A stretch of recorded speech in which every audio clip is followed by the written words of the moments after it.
Volvo Cars safety experts are now working intensively to develop Volvo's new plug-in hybrid car that is due to be on the market in 2012. This car shall be able to be charged from a normal power outlet and be driven with zero emissions. But to design a new car that is powered by energy from a high-tension battery weighing 150 kilograms requires new knowledge and skills, not least of all from a safety point of view. Every time you put new technology into a car, it is a challenge. And the recipe, so to speak, to address that challenge is to build your knowledge. And that's what we're trying to do here, build our knowledge both on a component level as well as a complete vehicle level. That also covers the whole aspect from everyday usage and the safety of those aspects to a crash that we've seen here, and also what happens after the crash, and also what happens after the car has been used, how you recycle it, etc. And all these stages need to be considered, and it's all about knowledge, and you need to start on component level and build it all the way up to a complete vehicle level. The new plug-in hybrid shall have the same safety performance as Volvo's other petrol and diesel-powered cars, which is why many comprehensive tests are carried out as to how, for example, the different parts of the car are affected by the heavy battery and how the battery is affected and can be protected in the event of an accident.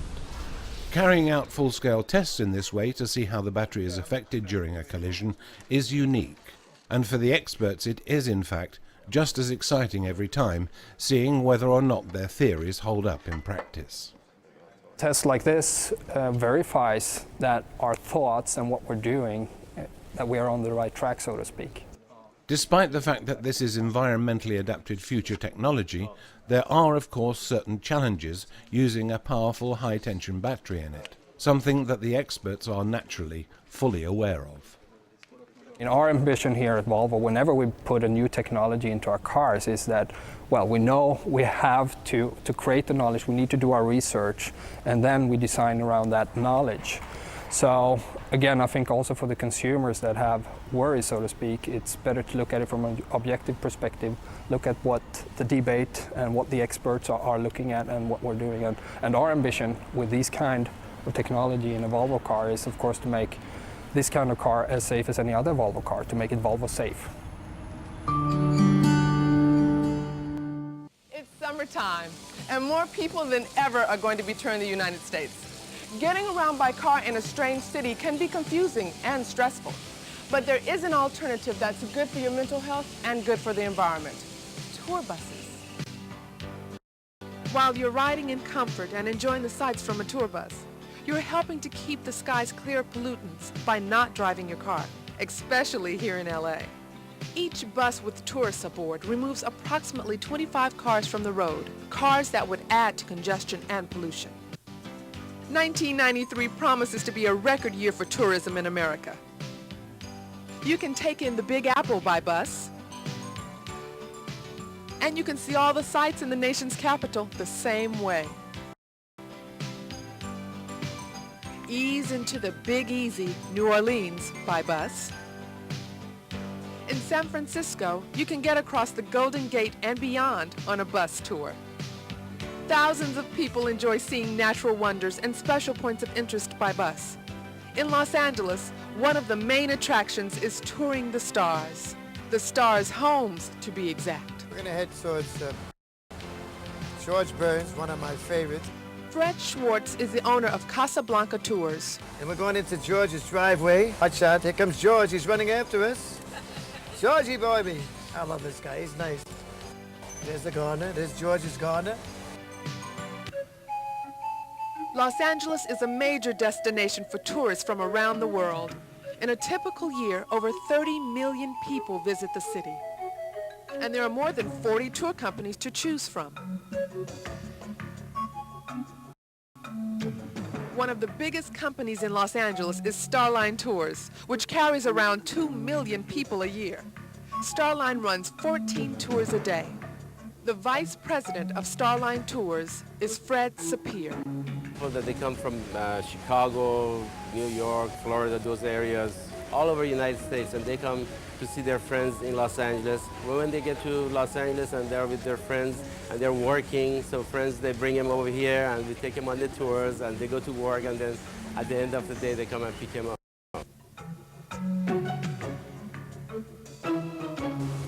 I'm taking the Starline City tour. I have never taken one of these tours before. I'm amazed at how much I'm learning about the city I've lived in for 3 years. And I'm not in my car getting stuck in traffic, adding to the smog and congestion. Now, a man named Sid Grauman started the Chinese theater. He went to China one time. He saw a palace he liked so much. When he came back to the United States, he built an exact replica of it. Now, parts of the Chinese theater were built in China and shipped over piece by piece. Taking a tour bus reduces traffic congestion and pollution. But for visiting tourists, it means even more. We're Les and Hilda Boswell. We're from Hamilton, New Zealand. Great. And you're taking a tour bus today. We're taking a tour bus. And why did you decide to take a tour bus? You drive on the wrong side of the road, and it's most convenient. It's most convenient. We're from the East Coast. This is the West Coast. If you don't know your way around, what to see, it can be a very unhappy trip by not seeing what you wanted to see because you don't know where it's at. I've looked at a few maps and I've yet to be able to figure my way around the streets. So if somebody can show me, it'll make it nicer.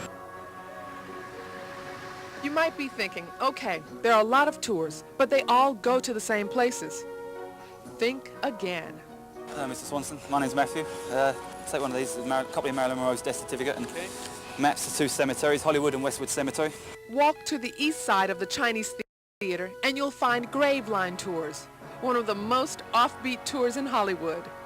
A fleet of 2 customized hearses spirits tourists to sites where celebrities from John Belushi to Mae West met their demise. Graveline Tours owner and guide is Matthew Anderson. Now, we don't even start with a movie star, we start with a rock singer, Janis Joplin. So it's coming up on the right. It used to be called the Landmark Hotel. Second room across, second room up. It's a lovely place to die. Believe me, you'll love this.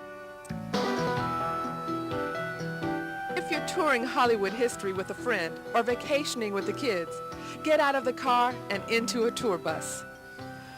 Taking a tour bus or van isn't the only way that you can leave the car behind. Many cities have convenient public transportation, making it easy to get around and see the sights. In Los Angeles, the MTA has many buses that serve Hollywood, as well as many other major tourist destinations. And in the near future, the new Red Line subway will extend from downtown to Hollywood. So the next time you're vacationing in a city, or you just simply want to find out more about your own backyard, consider the option of avoiding a car and easing traffic congestion and pollution, as well as your stress level. Welcome to the 21st century. It's a long way from the neighborhood gas pump to this, an electric vehicle charging station. It's the era of the electric car. Or is it? There are some serious technological barriers to overcome before we enter the era of the electric car. Most batteries remain heavy, expensive, and offer limited travel range. Lastly, an adequate number of convenient recharging stations has yet to be built. And to top it off, despite some showy prototypes, the major automobile manufacturers seem to be taking a cautious wait-and-see attitude. So, is the era of the electric car, or EV, just a distant daydream? Not for a group of ambitious entrepreneurs, innovative government agencies, and far-sighted public utilities like the Los Angeles Department of Water and Power. The department's assistant general manager is Eldon Cotton. The Department of Water and Power's primary interest in electric vehicles came as a result of air quality concerns, in that more than 2/3 of all the emissions come from transportation. And so as we began to look at how we could make a difference, we realized that electric transportation was the answer, not only with regard to the individual passenger vehicle, but there are many vans in fleets around the city today that are electrically powered, and that can be expanded in the future. There will be trolley buses, there will be buses at the airport, all electrically powered. Despite all this promise, the major auto manufacturers have produced prototypes but remain cautious. But you don't have to wait to go electric. You can convert your present car. If you've got $10,000 to $13,000 and can wait a few weeks, an innovative company called Electric Car Los Angeles can turn your gas-powered vehicle into a pollution-free EV. Electricar's Jim Driver. Electricar Los Angeles will have vehicles coming in one end of the plant where we decontent. We take from the exhaust pipe to the transmission out. We discard that. We sell them as parts.